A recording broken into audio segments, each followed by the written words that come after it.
4 امور، 4 کام کرنے کا حکم دیا ہے۔ پہلی 2 آیتوں میں اللہ رب العزت نے نبی کریم صلی اللہ علیہ وآلہ وسلم سے جو باتیں بیان فرمائی ہیں، وہ اللہ رب العزت فرماتے ہیں وہ 4 باتیں ہیں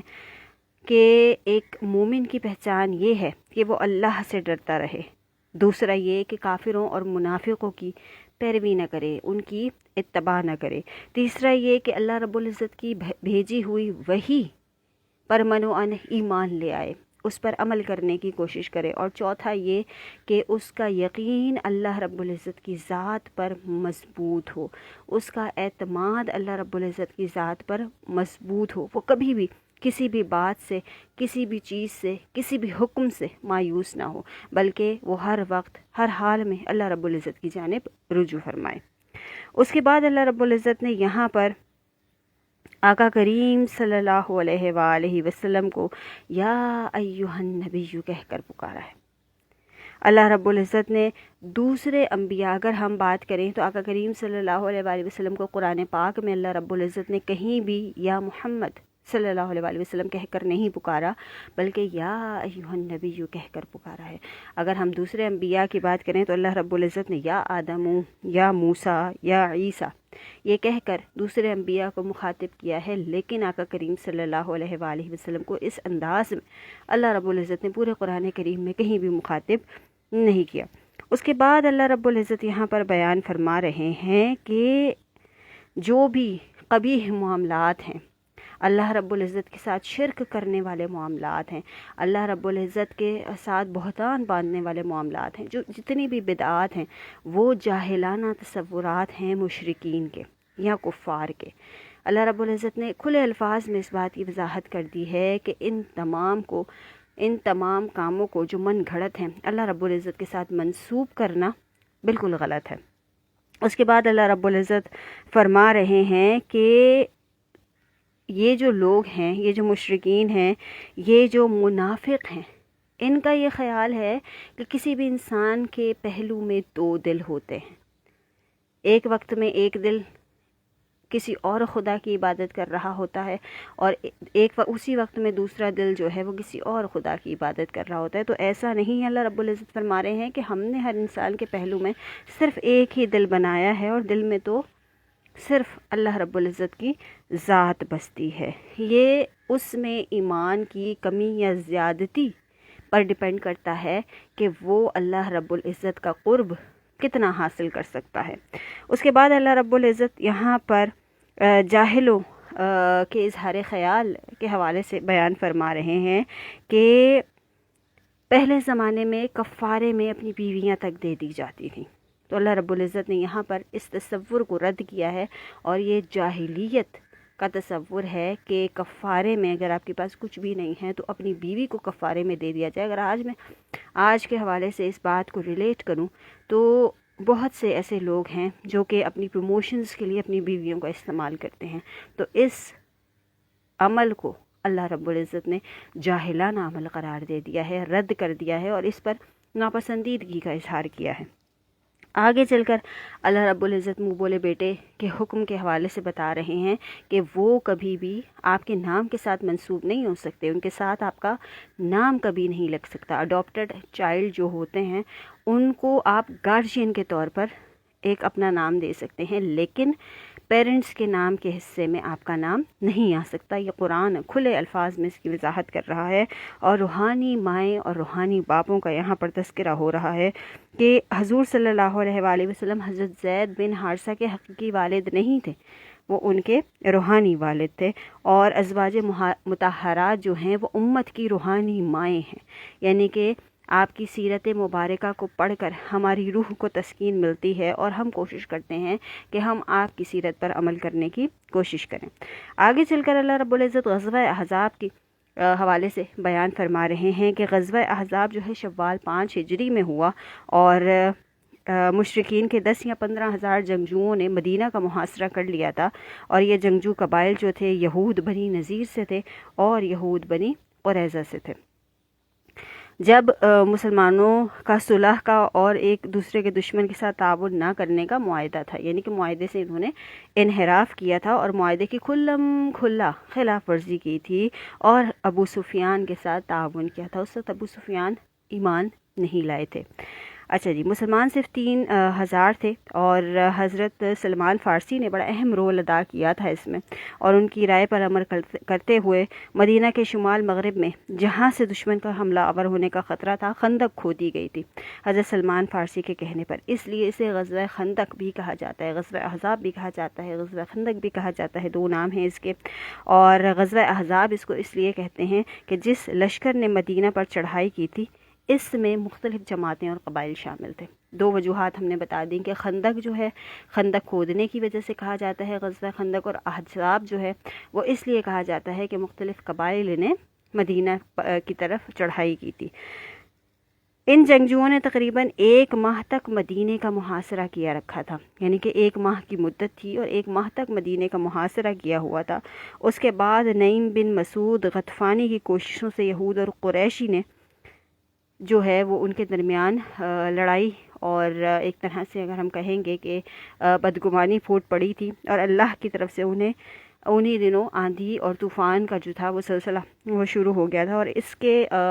اس کی وجہ سے ان کے جانور جو تھے وہ بدک گئے تھے، اتنی تیز آندھی تھی، اور ان کے خیمے جو تھے وہ اکھڑ گئے تھے،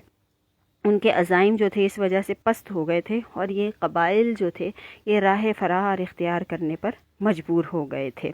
اس کے بعد ابو سفیان اور اس کے حمایتیوں کے چلے جانے کے بعد، یعنی کہ ابو سفیان جو تھا وہ اس وقت ان کو لیڈ کر رہا تھا، تو مسلمانوں نے بنی قریظہ کا محاصرہ کر لیا اور ان کی عہد شکنی کو عبرتناک شکست ہوئی تھی اس وقت، اور اللہ رب العزت نے ان غزوات کا تذکرہ جو ہے وہ تفصیلاً اس سورہ مبارکہ میں بیان کیا ہے، اور مسلمانوں کو مزید فتوحات کی بشارت دی ہے، جن میں فارس اور روم کی جو فتح ہے وہ قابل ذکر ہے۔ اس کے بعد اللہ رب العزت نے مختلف پیشن گوئیاں کی ہیں، اور آقا کریم صلی اللہ علیہ وآلہ وسلم کے حوالے سے اللہ رب العزت یہاں بیان کرتے ہیں کہ ہم نے آپ کو تمام نبیوں کا سردار اور خاتم النبیین بنا کر بھیجا، اور آپ کو ایسی کتاب عطا کی جس کی حفاظت کی ذمہ داری ہم نے خود لی ہے۔ اس کے بعد اللہ رب العزت یہاں پر فرما رہے ہیں کہ کبھی کبھی ایسا ہوتا ہے کہ حالات جو ہیں وہ ہمیں اپنے لیے سازگار نہیں لگ رہے ہوتے، لیکن اللہ رب العزت بہتر جانتے ہیں کہ ہمارے لیے کیا بہتر ہے، اور وہی ہوتا ہے جو ہمارے لیے بہتر ہوتا ہے۔ ہمارا رب ہمارے لیے وہی کرتا ہے جو ہمارے لیے بہتر ہوتا ہے۔ پھر اللہ رب العزت یہاں پر آقا کریم صلی اللہ علیہ وآلہ وسلم کی تعریف بیان کرتے ہوئے کہہ رہے ہیں کہ آپ فاتح عالم ہیں، آپ رحمت للعالمین ہیں، اور اللہ رب العزت نے آپ کے اندر یہ پوری صلاحیت رکھی ہے کہ آپ اس دنیا کو اپنے اخلاق سے فتح کر سکتے ہیں۔ 22ویں پارے کی طرف آتے ہیں، اور اللہ رب العزت 22ویں پارے میں ازواج مطہرات کے حوالے سے بیان کر رہے ہیں کہ ازواج مطہرات جو ہیں انہوں نے آقا کریم صلی اللہ علیہ وآلہ وسلم سے جب غزوات میں بہت زیادہ کامیابی ملنی شروع ہوئی تو انہوں نے اپنے جو پاکٹ منی ہے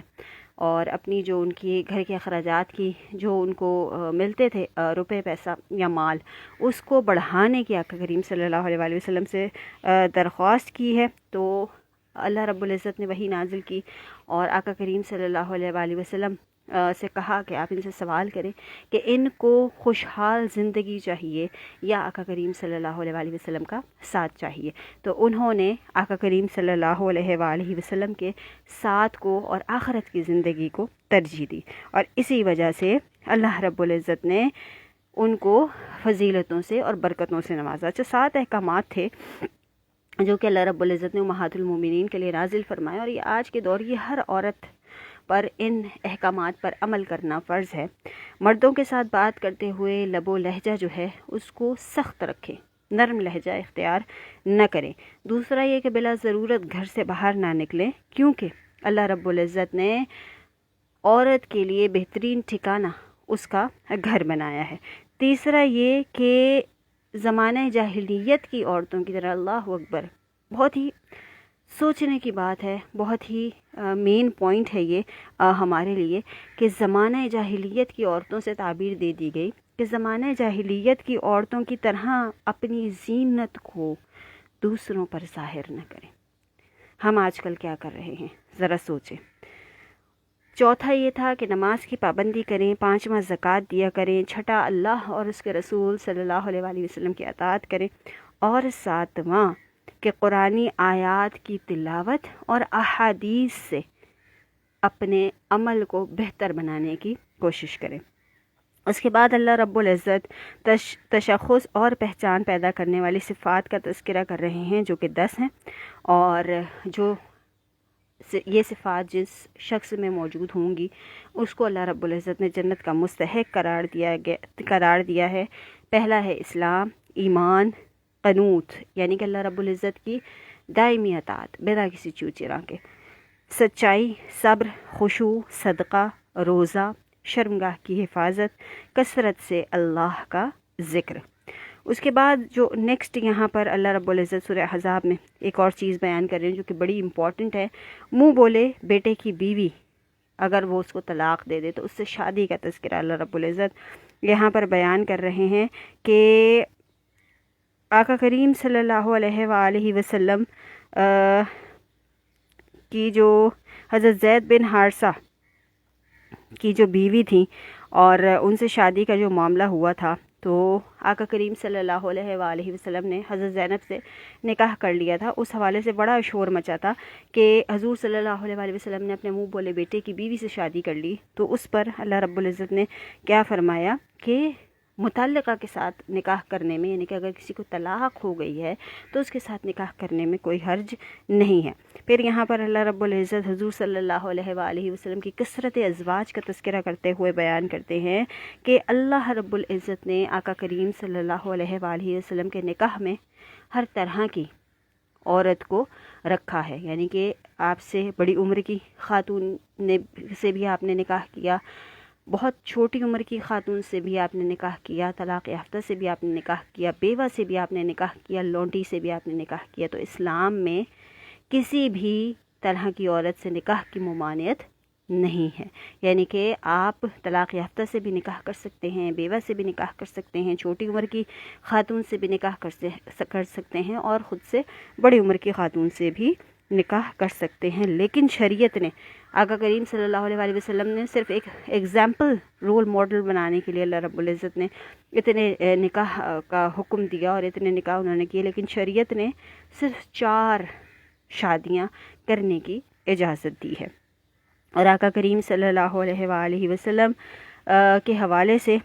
کچھ آداب بھی یہاں پر بیان کیے گئے ہیں، اور درود و سلام بھیجنے کا حکم ہے۔ بڑی مشہور آیت ہے جس کو ہم اکثر کوٹ کرتے ہیں، ان اللہ وملائکتہ یصلون علی النبی یا ایھا الذین آمنوا صلوا علیہ وسلموا تسلیما۔ تو درود و سلام کی فضیلت کو بھی اس سورہ مبارکہ میں اللہ رب العزت نے بیان کیا ہے، اور 3 آداب اللہ رب العزت یہاں پر بیان کر رہے ہیں کہ کسی کے گھر بلا اجازت داخل نہ ہوا کریں۔ زمانہ جاہلیت میں لوگ دھڑلے سے دوسروں کے گھروں میں داخل ہو جایا کرتے تھے، تو اللہ رب العزت نے اس بات سے منع فرمایا ہے۔ دوسرا یہ کہ اگر کھانے کی دعوت پر کسی کے گھر آپ کو بلایا جائے تو کھانے سے فارغ ہو کر فوراً وہاں سے اٹھ جایا کرے، اور زیادہ دیر وہاں پر قیام کرنا جو ہے وہ منع ہے، وقت ضائع نہ کریں۔ اور تیسرا یہ کہ غیر محرم خواتین سے اگر کوئی چیز مانگنے کی ضرورت پیش آئے تو پس پردہ مانگا کریں، بلا حجاب ان کے سامنے نہ آیا کرے۔ یہ 3 احکامات اللہ رب العزت نے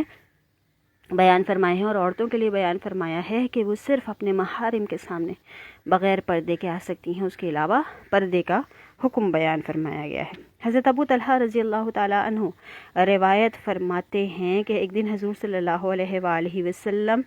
تشریف لائے، اور ان کے چہرے مبارک جو تھے اس پر خوشی کے آثار تھے، تو صحابہ نے عرض کیا، یا رسول اللہ صلی اللہ علیہ وآلہ وسلم، آج ہم چہرہ انور پر خوشی کے غیر معمولی آثار دیکھ رہے ہیں۔ تو آپ صلی اللہ علیہ وآلہ وسلم نے فرمایا کہ میرے پاس ایک فرشتہ آیا ہے، اور اس نے کہا، اے محمد صلی اللہ علیہ وآلہ وسلم، آپ کی امت میں سے جو کوئی آپ پر ایک بار درود بھیجے گا، اللہ اس پر 10 رحمتیں نازل فرمائے گا۔ واہ میرے آقا کی شان! اپنی امت پر رحمتوں کی بات سن کر ان کا چہرہ انور، چہرہ مبارک خوشی سے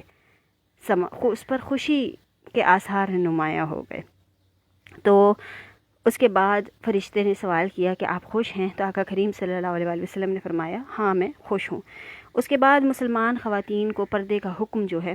اس کا بیان ہے کہ پردہ جو ہے وہ مسلمان عورتوں پر فرض قرار دیا گیا ہے، اور ایسا پردہ جس سے آپ کا جسم جو ہے وہ کسی غیر محرم کو نظر نہ آئے، آپ کی خوشبو کوئی غیر محرم نہ سونگھ سکے، آپ کا بناؤ سنگار کوئی غیر محرم نہ دیکھ سکے۔ اس کے بعد اللہ رب العزت یہاں پر امانت میں خیانت کی ممانعت فرما رہے ہیں، اور امانت کا بوجھ جو ہے اس کو بہت زیادہ قرار دے رہے ہیں۔ آگے ہم سورۃ السبا کے حوالے سے بات کریں گے۔ یہ مکی سورہ ہے، اس میں 54 آیات اور 6 رکوع ہیں۔ اس میں اہل سبا کا قصہ بیان ہوا ہے، اس لیے اس سورت کا نام سورہ سبا رکھ دیا گیا ہے۔ الحمد سے یہ سورہ شروع ہوتی ہے، اللہ کی حمد و ثنا سے، اور پھر اللہ رب العزت اپنی حمد و ثنا کو اس سورہ مبارکہ میں بیان فرما رہے ہیں۔ مشرکین کے عمل کو بیان فرما رہے ہیں کہ وہ اس دنیا کی زندگی کو سب کچھ سمجھتے ہیں اور دوسری زندگی کا انکار کرتے ہیں، تو اللہ رب العزت کے ہاں وہ لوگ